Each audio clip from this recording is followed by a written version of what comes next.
Tout d'abord, qu'est-ce que la myopie et l'hypermétropie? La myopie. Lorsqu'on est myope, notre vue est nette lorsqu'on s'approche d'un objet mais devient floue au fur et à mesure qu'on s'en éloigne.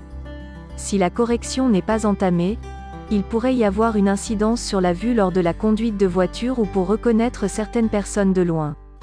La myopie survient à tout âge et c'est généralement lors de la puberté qu'elle se manifeste. L'hypermétropie. Lorsqu'on est hypermétrope, la vue de loin est parfaitement nette mais devient floue au fur et à mesure que l'on s'approche d'un objet. Ce défaut de la vue peut perturber les tâches quotidiennes. Cependant, il ne faut pas confondre hypermétropie et presbytie. Le premier trouble de la vue est souvent congénital mais il est surtout découvert après que la vision de près devienne défectueuse. Ainsi, l'hypermétrope voit mal de loin et de près. Tandis que le second concerne les personnes qui ne peuvent pas voir de près mais voient très bien de loin. En général, une personne se rend compte de son hypermétropie lorsqu'elle devient presbyte. Les gouttes qui améliorent la vue. Selon Ouest France, des chercheurs israéliens du centre médical Shaher Zedek et de l'Institut de nanotechnologie et de matériaux avancés de l'université Bar Ilan, spécialisés en ophtalmologie, ont mis au point des gouttes oculaires, susceptibles de remplacer les lunettes en cas de myopie ou d'hypermétropie. Cette découverte pour le moins révolutionnaire pourrait corriger la vue, réparer la cornée des myopes et des hypermétropes et bien d'autres défauts de la vue. Toutefois, les essais cliniques n'ont été à l'heure actuelle testés que sur des cochons. En effet, cette expérience a mis 2 années pour être mise au point. Les cochons qui ont été utilisés comme cobayes et chez qui on avait diagnostiqué des défauts de réfraction des yeux ont fait l'objet d'essais cliniques par l'intermédiaire d'une instillation de nanoparticules. Cette expérience s'est caractérisée par l'introduction d'une solution médicamenteuse dans le conduit naturel de l'œil afin de le désinfecter et le traiter.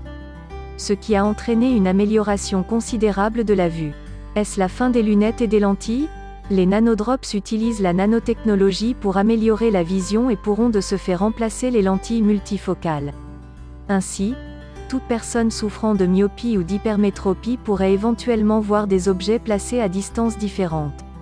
Toutefois, aucune fréquence à laquelle les gouttes oculaires doivent être utilisées n'a encore été prescrite. D'autant plus que les tests sur l'homme n'ont pas encore été réalisés, ils verront probablement le jour, prochainement.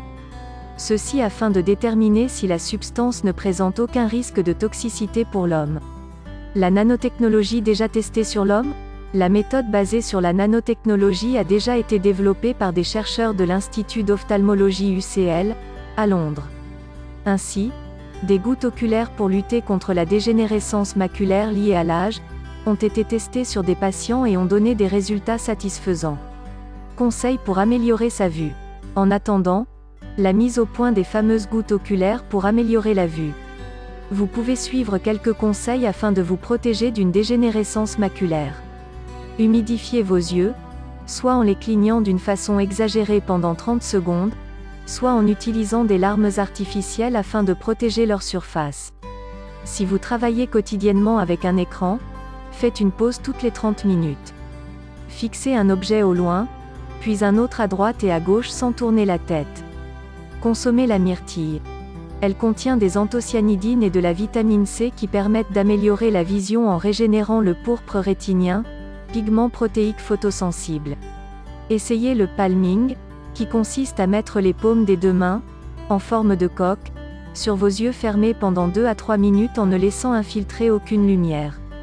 Consommez des légumes verts foncés comme les épinards, le chou vert ou encore les petits pois ainsi que d'autres légumes contenant la vitamine A ou C qu'on trouve dans les carottes et les agrumes.